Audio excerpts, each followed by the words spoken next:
Rektor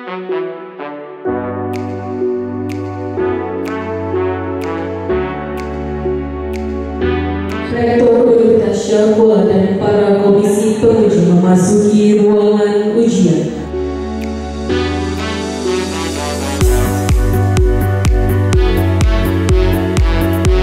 Ujian promosi doktor atas nama Muhammad Dahlan dengan resmi kami buka.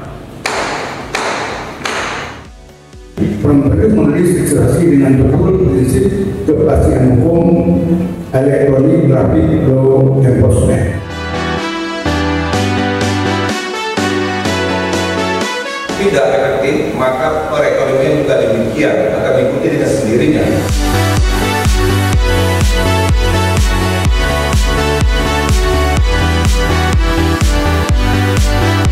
Karena ini masih baru, atau 3 tahun terlaksana, tentunya perlu penguatan-penguatan lebih lanjut. Saya fungsinya adalah memberikan satu jaminan hukum, kepastian hukum dengan berkeadilan.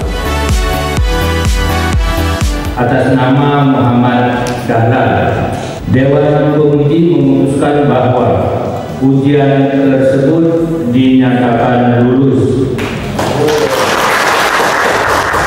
Nilai semua mata kuliah indeks prestasi kumulatif atau IPK 3,98 dengan masa studi 2 tahun 7 bulan. Fakultas Hukum Universitas Syahkuala dengan predikat ujian.